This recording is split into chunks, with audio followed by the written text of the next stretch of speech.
Há quanto tempo você trabalha com turismo, Hugo? Com turismo eu não trabalho, eu passeio com eles. Há quanto tempo? Mais de 20 anos. Há quanto tempo você conhece o Pastor Caio? Mais de 12. 12 anos? Mínimo, eu penso. No mínimo? É. É bom trabalhar com ele? Você que pensa? Eu penso que é ótimo, e você? Bom. Então está bem. Se não fosse assim, eu não estaria com ele agora. Eu não trabalho com ele. Ele é um amigo muito, muito querido meu. Eu acompanho ele todas as vezes que ele solicita minha colaboração em Israel. Teu amigo? Exatamente. O pastor Caio não só pastor, é amigo. Uma pessoa muito, muito querida.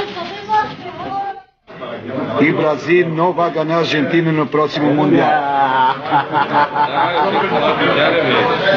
É que está escrito aqui, não? Olha aí, dá para olhar. Depois que pegar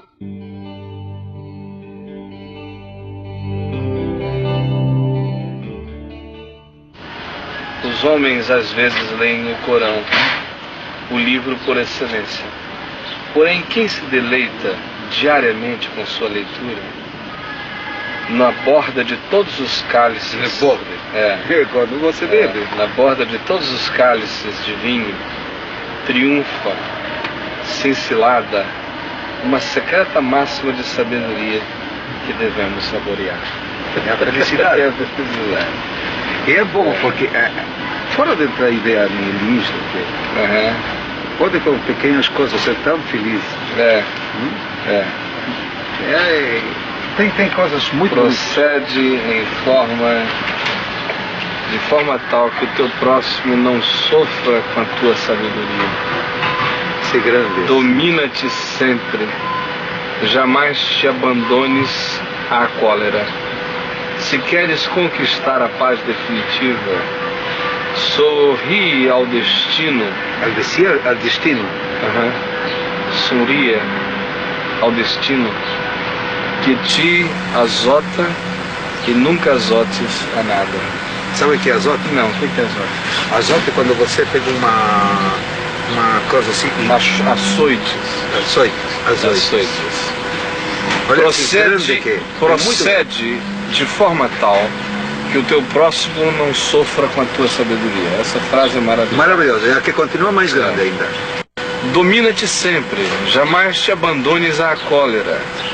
Se queres conquistar a paz definitiva, sorria.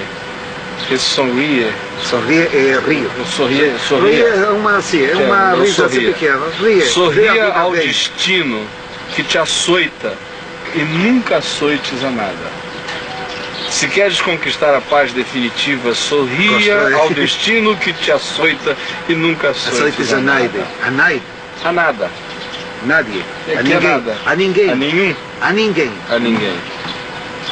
O destino te azota você, mas você não azota ninguém.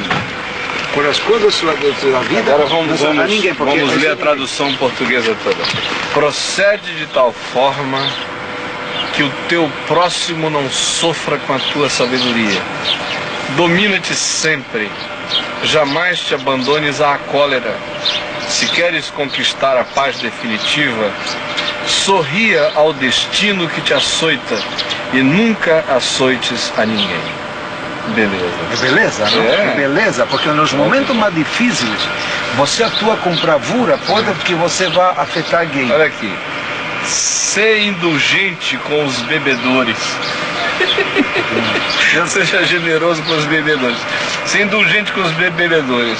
Não te ouvides ou não te esqueças que tens tu outros defeitos. Se queres lograr a paz e a serenidade, pensa nos deserdados da vida e nos humildes que gemem com infortúnio, e tu serás feliz. É grande? Que vale mais? Fazer exame de consciência sentado em uma taverna ou prostrar-te em uma mesquita com a alma ausente? Esse é maravilhoso. Não me preocupa saber se tens um Senhor, nem o destino que me reserva. Olha só, traduzindo. O que vale mais? Fazer exame de consciência sentado numa taverna ou prostrar-se numa mesquita com a alma ausente? Porque muita gente vai orar, eles estão orando, mas ele na cabeça... E o cara que está na taverna tomando mais junto está pensando na coisa de consciência. Deus, da vida dele, da coisa. Não me preocupa saber se temos um Senhor, nem o destino que me reserva. Todo mundo sabe que jamais morrerá. Não. Todo mundo sabe que jamais murmurei a menor oração. Todo mundo sabe também que jamais tratei de dissimular os meus defeitos. Ignoro se existem uma justiça e uma misericórdia. Se elas existem, estou tranquilo, porque sempre fui sincero. Grande. Vamos lá. Além de Omar Khayyam agora, pastor Caio, quem que o senhor gosta em poesia? Além de Omar Khayyam? Eu gosto do Vinícius Moraes. Gosta, Hugo? É. Isso também é muito bom. Olha. Aqui tem uma. O meu poeta preferido. Quem é? Eu não tenho poeta preferido, Salomão. eu tenho poesias preferidas. Mas se eu tiver que dizer qual é o meu poeta preferido, eu fico com Salomão. Acho que o livro que eu mais gosto de ler de sabedoria e poesia é o livro de Eclesiastes. E eu acho o livro de Eclesiastes maravilhoso. É uma pena que lê-se tão pouco o livro de Eclesiastes, porque ele não é um livro voltado para a eternidade, ele é um livro voltado para o tempo, e tem gente que não consegue ver sabedoria eterna no tempo, só conseguem ver sabedoria na eternidade explicitada. Aí perdem a chance de uma leitura que fala do hoje, mas que te remete para além daqui, te dá a base para viver aqui com aquela consciência de que a vaidade, ela é invencível aqui no mundo.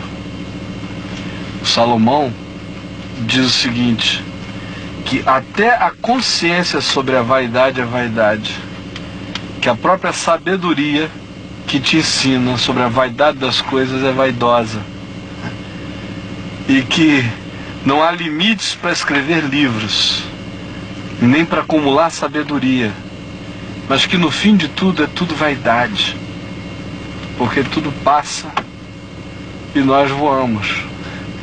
De modo que a grande sabedoria, ele diz, não é nem se saber sábio e nem ser capaz de expor a vaziez da vaidade. A grande sabedoria é temer a Deus e viver bem. Ele diz, teme a Deus e te deleita nessa vida com o amor da mulher da tua mocidade. Alegra-te nela, come o teu pão e bebe o teu vinho, e faz isso diante de Deus, porque separado de Deus, quem é que pode beber ou mesmo se alegrar? Então, até para beber e comer, a gente precisa comer e beber com Deus. E para gozar a vida, a gente precisa gozá-la com temor de Deus. Esse é o paradoxo. O temor de Deus te ajuda a gozar a vida, e a ausência do temor de Deus na busca do gozo da vida só te traz desgosto. É no fim de tudo que Salomão está dizendo no livro de Eclesiastes. Que armas o senhor usa contra as armadilhas da vaidade, pastor Caio? Eu não uso muitas, não. Esses dois. E depois tem esse outro que está aqui. Eu não uso muitas, esse não. outro grande que está aqui, fora. Eu não acredito em arma nenhuma contra nada, né? E acho que quando a gente acha que tem uma arma contra alguma coisa, é quando a gente está mais vulnerável contra essa coisa, né? Acho que a melhor arma contra qualquer coisa é a simplicidade. É você tomar consciência daquela coisa com a capacidade de tomar consciência enquanto a ignora. E E aí você faz o registro da existência daquilo, mas não deixa aquela existência registrar em você um valor demasiado. E aí você caminha com certa leveza. Para onde vamos Pela primeiro? Vamos almoçar, lugar, vamos... Olha, ver bebe vinho. Largo tempo dormirás debaixo da terra, sem mulher e sem amigo. Hoje, ouve esse segredo. Los tulipanos martitos não ressuscitam jamais. Los tulipanes martitos não ressuscitam jamais.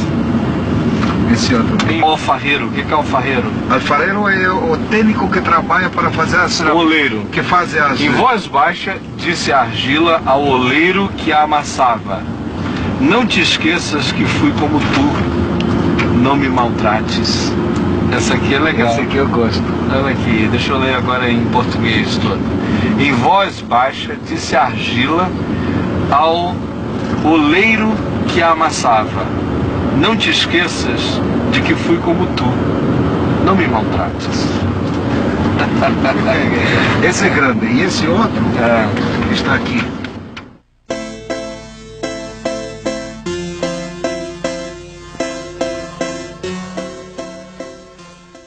Diz assim: Melquisedeque, rei de Salém, trouxe pão e vinho, era sacerdote do Deus Altíssimo. Abençoou ele a Abraão e disse: bendito seja Abraão pelo Deus Altíssimo que possui os céus e a terra, e bendito seja o Deus Altíssimo que entregou os teus adversários nas tuas mãos, e de tudo lhe deu Abrão o dízimo. Agora abra aqui no livro de Hebreus, Hebreus capítulo 7. Nós vamos ler de fato do verso 6, capítulo 6, verso 20, entrando pelo capítulo 7, e aí em diante leremos até o verso 12.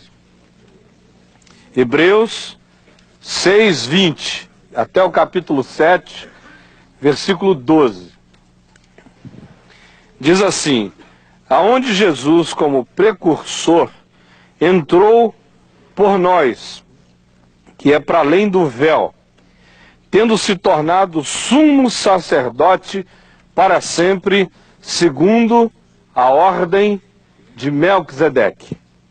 Porque este Melquisedeque, rei de Salém, sacerdote do Deus Altíssimo, que saiu ao encontro de Abraão quando voltava da matança dos reis e o abençoou, para o qual também Abraão separou o dízimo de tudo, primeiramente se interpreta rei de justiça, depois também é rei de Salém, ou seja, rei de paz, rei de Shalom.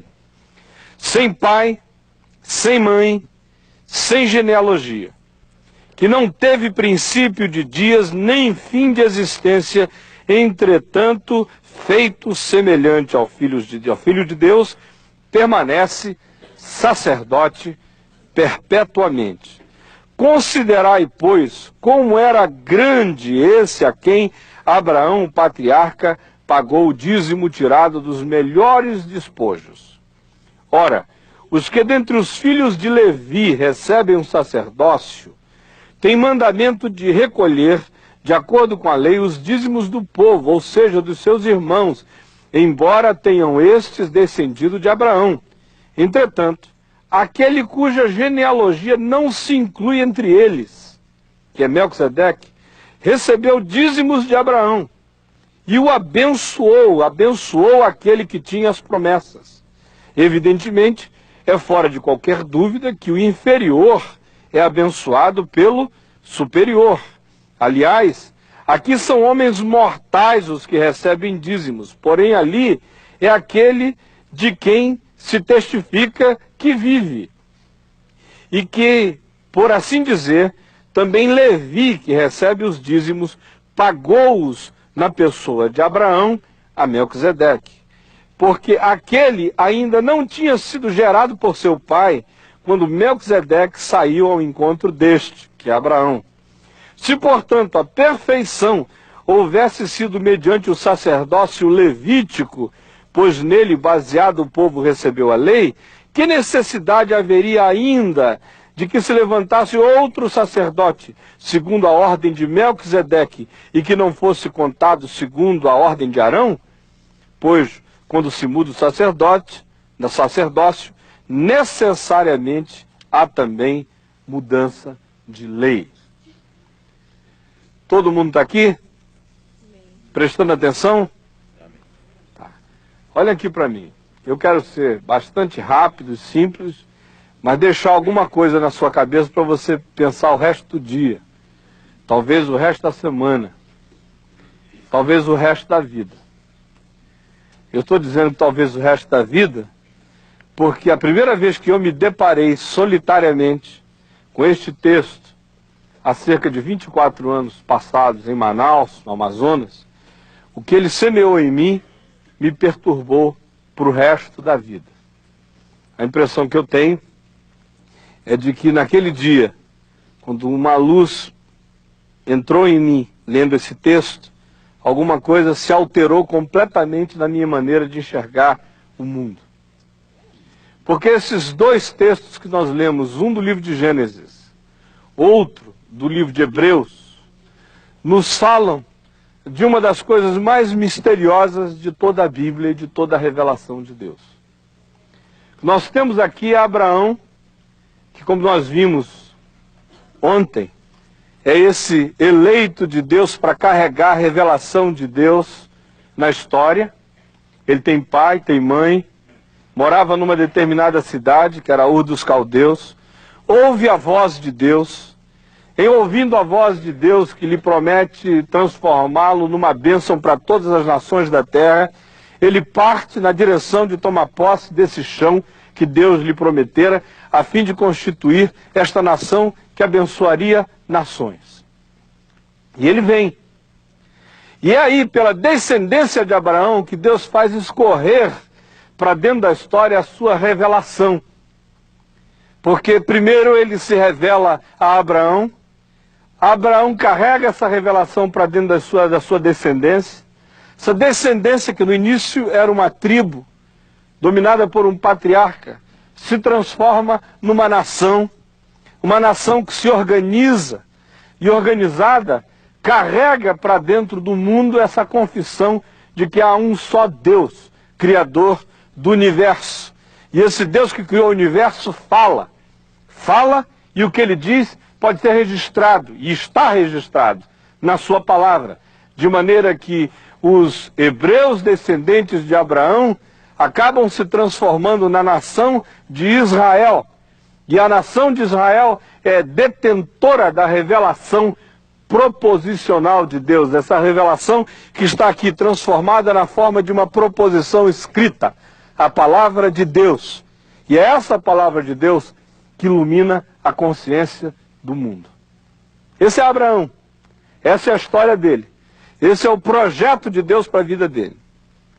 Agora, se diz aqui no texto de Gênesis que nós lemos, que esse Abraão, um dia, depois de ter ido libertar seu sobrinho Ló e enfrentar a reis que haviam se ajuntado numa confederação, numa luta, numa guerra internacional da qual Abraão fez parte, e tendo feito parte do lado vencedor, uma vez vencidos os inimigos, eles os despojaram, tiraram seus tesouros. E ele vem retornando para a sua terra, para a sua região, para a sua tenda, para a sua tribo, com os despojos que ele havia arrancado do adversário, quando lhe aparece uma figura estranha. É um homem aqui chamado de Melquisedeque, rei de Salém, o rei de Shalom, rei de paz, o rei de Jerusalém. Esse homem aparece e ele simplesmente chega. E a chegada dele se diz aqui que ele era sacerdote do Deus Altíssimo.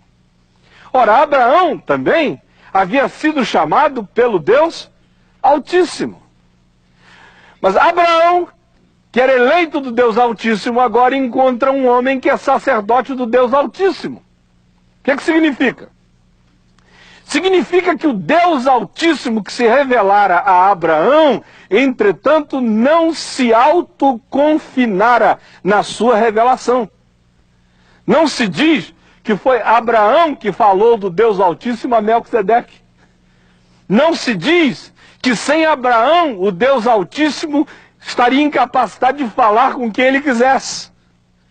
Portanto, o que se diz aqui implicitamente é que conquanto Abraão carregasse a palavra e a revelação de Deus para dentro da história, o Deus que se revelara a Abraão continuava livre para se revelar a quem ele bem entendesse. Porque revelara-se a um homem chamado Melquisedeque, que se transformara em sacerdote do Deus Altíssimo, sem que aparentemente Abraão tivesse qualquer coisa a ver com isso. E sem dúvida não tinha. Mais do que isso, Abraão, quando olha para esse homem, identifica nele uma superioridade. Porque ele vem, Melquisedeque, ao encontro de Abraão trazendo pão e vinho. São dois elementos que para nós cristãos do Novo Testamento se revestiram de uma sacramentalidade incomparável. Está o meu corpo que é dado por vós. Fazei isto em memória de mim. Está o meu sangue derramado em favor de vós. Todas as vezes que beberdes deste cálice, fazei isto em memória de mim. E aí vem Melquisedeque, muitos anos antes de pão e vinho se transformarem em sacramentos históricos da fé, trazendo pão e vinho para Abraão, que vem da sua luta. E Abraão, quando olha para esse homem, lhe paga o dízimo. Pega tudo que tem, vê a 10ª parte, dá para ele.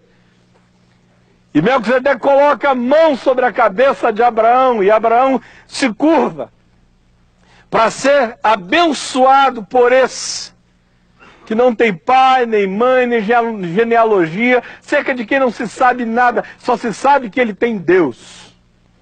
Ele é sacerdote do Deus Altíssimo. Esse texto é arrancado do Velho Testamento e é reinterpretado no Novo, no livro de Hebreus, conforme nós lemos, e o escritor de Hebreus tira daqui conclusões extraordinárias. Está dizendo, olha, Jesus, o Messias, de acordo com o salmista, faria parte não da descendência de Levi, que era a tribo de Israel que fornecia os sacerdotes para a nação. Ao contrário, ele seria sacerdote de uma outra ordem, da ordem de Melquisedeque. Pertenceria a um outro grupo sacerdotal que não tem menção, que não é traçável genealogicamente falando das Escrituras, na Bíblia. E diz, vejam como esse Melquisedeque é superior a Abraão. Porque é o superior que abençoa o inferior. É aquele que paga o dízimo, que reconhece naquele para o qual o dízimo é dado, uma superioridade. Vocês vejam, diz o escritor de Hebreus, que a ordem do sacerdócio levítico em Israel, na descendência de Abraão, era alguma coisa feita por seres mortais, que precisavam ser indicados de tempo em tempo, para oferecer aqueles sacrifícios e trazerem aquelas oferendas para Deus. Já este, Melquisedeque, se testifica de que vive para sempre. Não há registro do seu nascimento, nem registro de sua morte. Não se fala sobre seu avô e nem se faz referência a seus filhos. Ele está aí. E ele aparece assim, desconectado de relações históricas, simplesmente para poder vencer o tempo, para ser estabelecido como uma espécie de filho de Deus que dura para sempre. Agora, olha aqui para mim. O que isso tem a ver com a gente? Talvez seja a sua pergunta, não é? O que isso tem a ver com a gente? Eu olho para isso aqui e vejo dois caminhos da ação de Deus na história humana. O primeiro caminho é esse traçado definido no personagem Abraão, que eu vou chamar aqui de o caminho da revelação de Deus na história, ou o caminho da revelação de Deus, da revelação histórica de Deus. Porque em Abraão o que a gente encontra é um homem que vem de um determinado lugar, que tem pai, que tem mãe, que tem filhos, esposa, primos, sobrinhos. Você pode descrevê-lo do ponto de vista racial, étnico, cultural. E ele carrega essa revelação que um dia ele recebeu para dentro desse tubo histórico. E essa revelação está toda aqui, na Bíblia, a palavra de Deus. A gente encontra aí todas as sequências e todos os elementos que falam de historicidade da revelação de Deus. A genealogia, o livro e a visibilidade do povo de Deus que descendeu de Abraão. Já em Melquisedeque, esse outro personagem, nós temos um outro caminho da revelação de Deus. É o caminho da revelação eterna de Deus. Em Abraão, a revelação tem começo, tem meio e tem fins afirmados. Em Melquisedeque, a revelação não tem começo, não tem fim. Em Abraão, a revelação ganha nomes de pessoas. Em Melquisedeque, a revelação não tem nome de ninguém. Ela está sujeita ao desígnio e à soberania de Deus de se revelar quando quer e a quem quer e como deseja. Em Melquisedeque, portanto, é clara a afirmação de que nele não se encontra genealogia, nem se fala nem de pai, nem de mãe. Ele simplesmente aparece. Melquisedeque carrega o susto de Deus para dentro da história. Ele é a face surpreendente de Deus. Ele é essa chegada sem pedir licença. Ele é a manifestação do imprevisível. Ele fala dessa liberdade total de Deus de se manifestar, de aparecer aonde quer, como quer, para quem quer. E essa é uma manifestação superior. Essa é a liberdade que Deus tem para ser Deus. Porque se Deus estivesse preso à necessidade de se revelar apenas e tão somente através da descendência de Abraão, Deus estaria confinado na história. Deus estaria completamente limitado aos instrumentos de natureza cultural, social, religiosa que a descendência de Abraão ofereceu a ele. E o grande conflito dos profetas com os sacerdotes no Velho Testamento era esse. Os sacerdotes da descendência de Levi queriam ser os domesticadores da revelação de Deus. Eles achavam que Deus só se manifestava através deles, dos seus ofícios, das suas liturgias e das suas leis.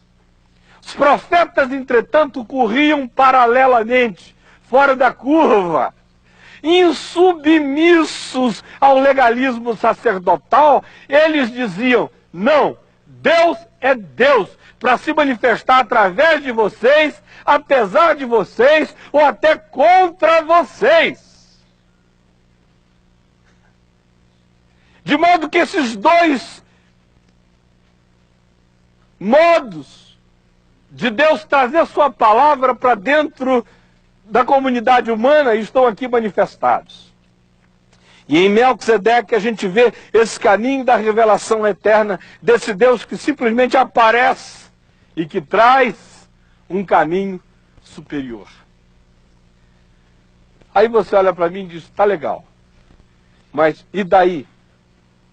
O que isso tem a ver com a gente? Quais são as implicações disso? As implicações, se você quiser pensar, você vai ver que são inúmeras. Se você quiser que eu ajude você a dar uma pensadinha, eu vou tentar, mas eu preferiria que você pensasse por você mesmo. A primeira implicação é que em Abraão a gente encontra a fé que se vê. Por isso que aqui um livro, a gente está onde? Em Israel.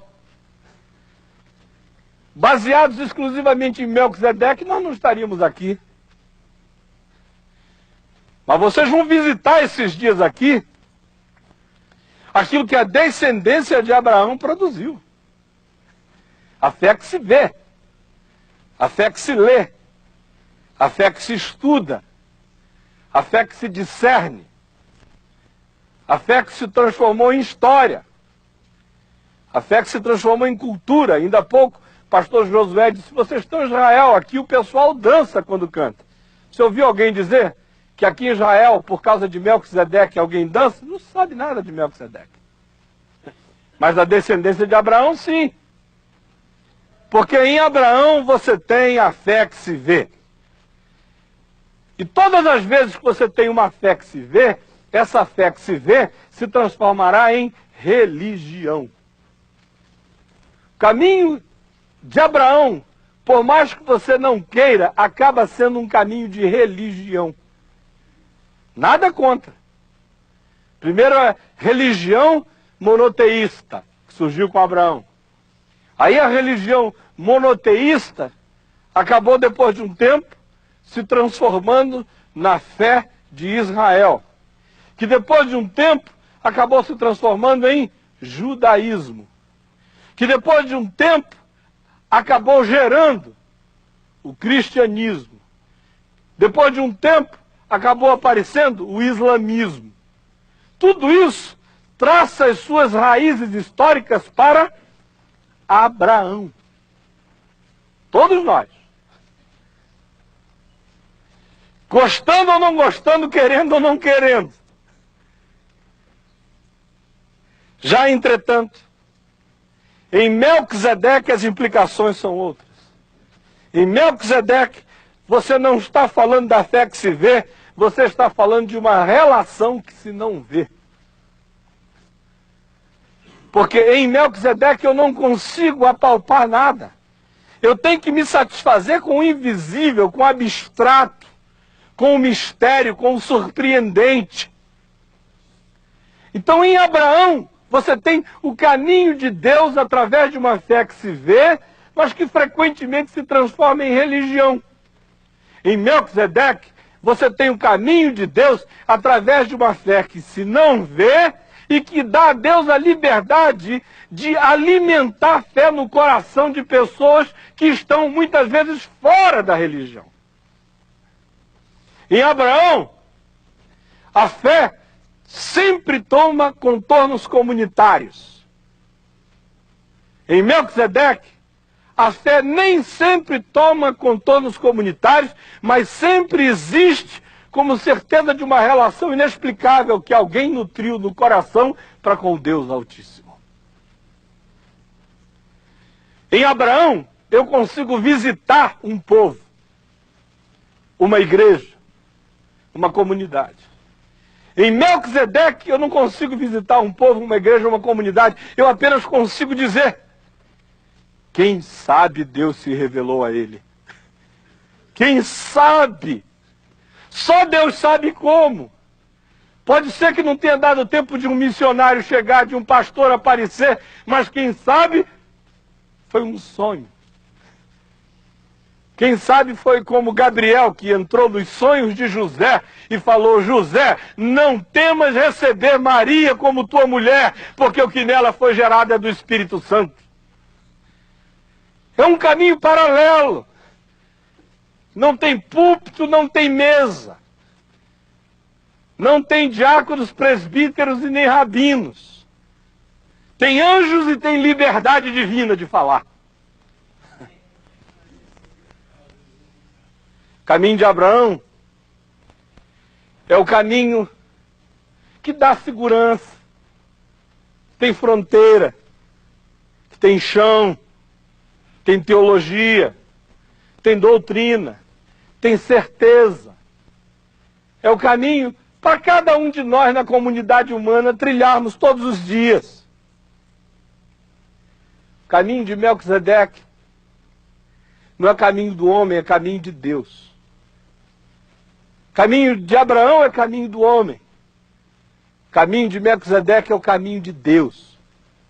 Eu não ando no caminho de Melquisedeque, eu só consigo andar no caminho de Abraão. Deus é que anda no caminho de Melquisedeque, porque é um caminho invisível. Eu só vejo os rastros dessa passagem de vez em quando. Eu digo, oh, esteve aqui. Ah, passou por aqui. Ah, eu não sabia. Olha ele ali. Eu só vou registrando isso. Por que é importante saber desses dois caminhos? Porque se eu sei do caminho de Abraão, eu caminho com o povo de Deus.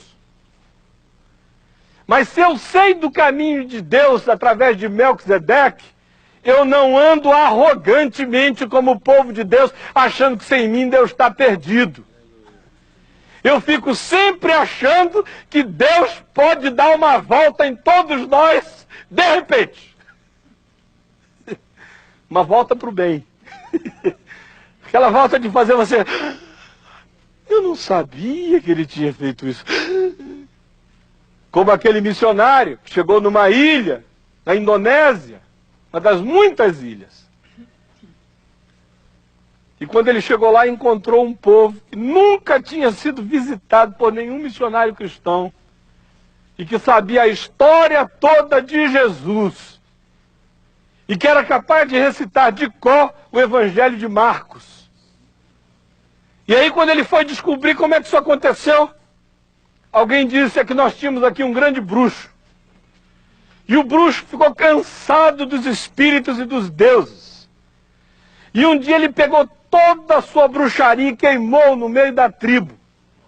Olhou para cima e disse, eu não aguento mais isso. Se há um Deus maior do que isso, tudo isso, fale comigo hoje à noite. Foi dormir, teve um sonho. E apareceu a ele um varão vestido de branco, que disse, escreve o que eu vou te contar. E ditou para ele todas as palavras do Evangelho de Marcos. E no dia seguinte, quando ele levantou, ele não sabia onde era, como era, quando tinha sido, onde acontecera, mas sabia que o nome do Senhor da vida dele era Jesus.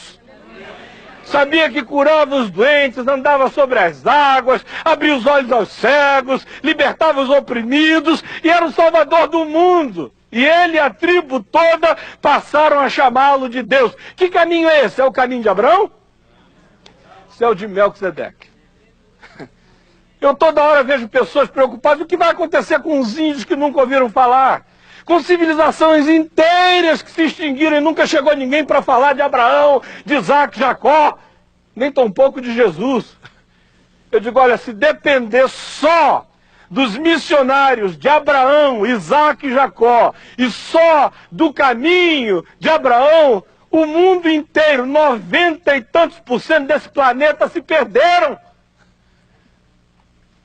Mas Deus, sem irresponsabilizar os filhos de Abraão, que precisam ser missionários dessa fé, que precisam carregar essa história, que precisam proclamar essa convicção, que precisam anunciar essa porta, esse caminho de salvação, sem irresponsabilizá-los de nenhuma dessas coisas, Deus chega e diga, vá até os confins da terra, pregue para todas as criaturas, leve a palavra da fé revelada a Abraão e que ganhou sua densidade histórica na vida, morte e ressurreição de Jesus de Nazaré. Agora, não faça o juízo final por mim. Não faça. Porque pode ser que aonde você não tenha chegado, eu tenha chegado. Pode ser que aonde você nem sabia que havia alguém, eu, que para quem não há ninguém que tenha existido fora do meu desejo, tenha resolvido abraçar quem você não teria nem peito de abraçar. Faça a sua parte, mas não seja Deus por mim. Porque eu vou continuar a ser Deus, aonde quer que eu queira ser. Então eu e você caminhamos com a fé de Abraão.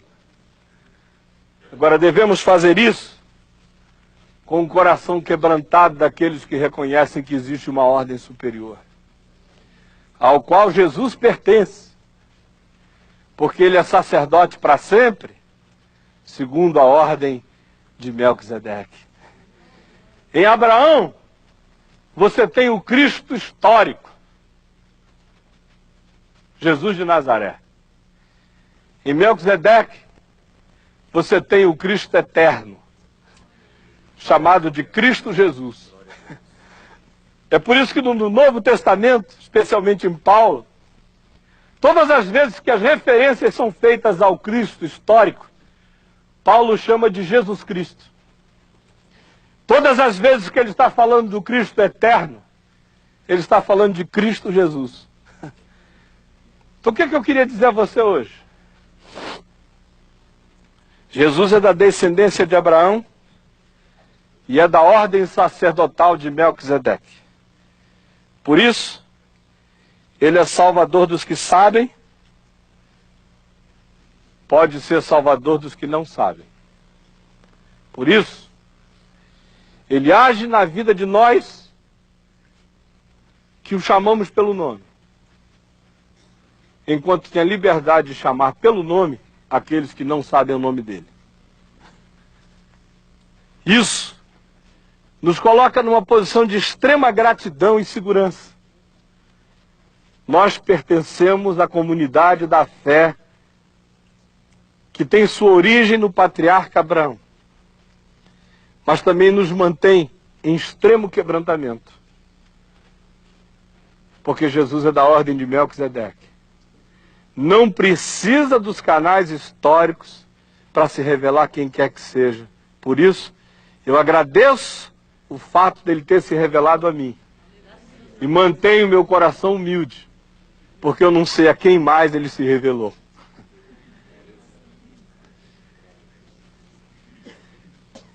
Alguns de nós não gostamos disso. A gente prefere a presunção de saber tudo que Deus está fazendo no mundo. Mas no caminho de Melquisedeque, Deus diz que essa presunção é dele. Porque não é presunção, é direito, é soberania. Vamos curvar a cabeça, vamos orar juntos.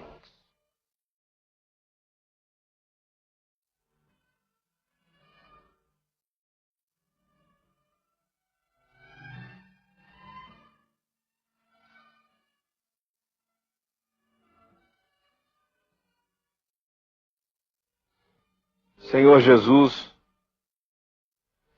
que pertences à ordem superior de Melquisedeque, que és eterno, que não tens princípio de dia e nem fim de existência, que pertences à genealogia do eterno, que és o Filho de Deus. Nós te invocamos, te agradecemos por teres nos dado essa graça de, na história humana, fazermos parte de uma família de fé que tem uma história atrás de si. Te bendizemos por essa tão grande salvação. Pelo dia em que ouvimos essa palavra e cremos nela. Por aqueles que nos trouxeram esta palavra, que nos ensinam esta palavra. Também te louvamos porque tu não estás preso a nós, ao nosso humor, ao nosso capricho de levantar e ir ou não ir. Tu não estás preso à nossa boa vontade ou à nossa má vontade. Não estás preso ao nosso dinheiro, se investimos em missões ou preferimos comprar pizza. Não estás preso a nada disso, tu és livre para te revelares a algum Melquisedeque neste mundo, para iniciares processos para além de nós mesmos. Por causa da cruz que foi erguida antes da fundação do mundo, que dá a ti essa liberdade de falares com pecadores, como falaste com Abraão, porque tu só falas com pecadores porque há sangue de propiciação que aplaca a tua ira, de tal modo que tu podes te aproximar de nós em paz. Quero pedir hoje que o Espírito Santo arranque de nós as nossas vaidades religiosas as nossas presunções, a nossa arrogância, nossa estupidez, às vezes aquela ortodoxia mandona, patrulheira. Coloca dentro de nós uma fé feliz com a tua revelação que chegou a nós, responsável diante da necessidade de levar essa fé para o mundo inteiro e ao mesmo tempo quebrantada, sabendo que pode ser que quando a gente chegue lá leve um susto, porque tu chegaste primeiro.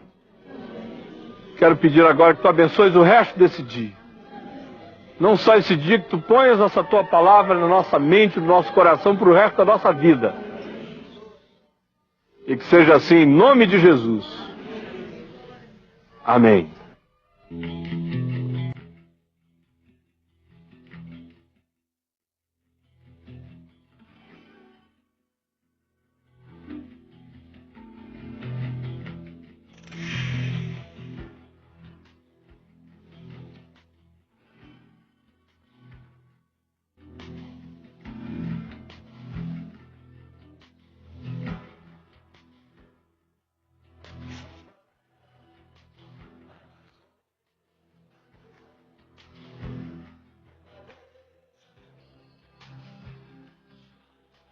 Bom, essa situação é o seguinte: nós viemos almoçar na casa dos pais do Hugo, mas o Hugo não lembra onde moram os pais.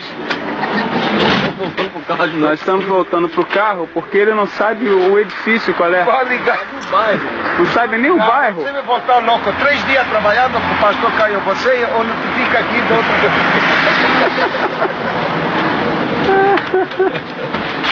Hugo, deixa que eu levo. Você quer que eu dirija até lá? Eu fui na casa do teu pai há 10 anos atrás e não me esqueci. É pra cima. Não, é aquele lado. Eu sei, mas não desce, sobe, né?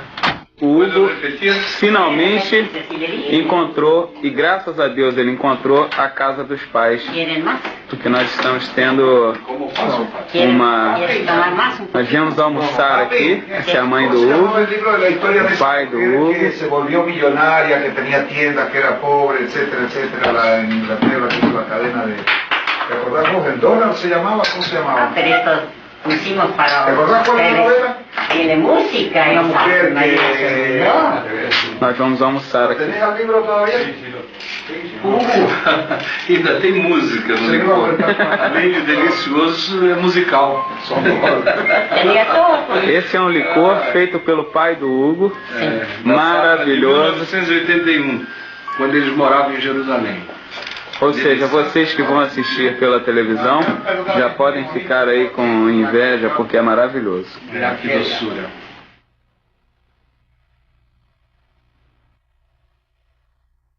A Saddam Hussein, la guerra del Golfo, el año 91, desde Kiryat Shmona, cuando lo mandó. Llego a usted con todo respeto, con toda admiración, con todo aprecio. Valoro enormemente vuestra obra, vuestro sufrimiento y vuestra dedicación por dar a vuestro pueblo lo mejor, enaltecerlo, darle bienestar social, económico y educativo. Y usted, ha usted manejado un pueblo valiente, luchador, constante, y logró triunfar sobre el enemigo, después de tan larga lucha. Yo le pregunto, yo le pido que medite un poco sobre nuestro pueblo, nuestros habitantes, nuestros niños.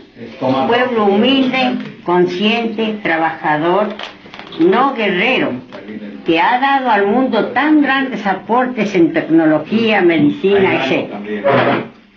Quiero saber, ¿por qué nos amenaza con las peores armas que pueden destruir todo el mundo? ¿Qué se ganaría con esto? ¿Quiénes serían los perjudicados? Podemos ser nosotros los judíos y sus hermanos árabes también, o todo el continente, ¿verdad? No sabemos quién podría ser destruido, podría ser destruido en esta prueba de fuego. Usted y su pueblo, yo y mi pueblo, solo Dios sabe el secreto de tan terrible decisión. ¿Cuál sería el final? Usted lo ha calculado, usted lo sabe, yo lo sé.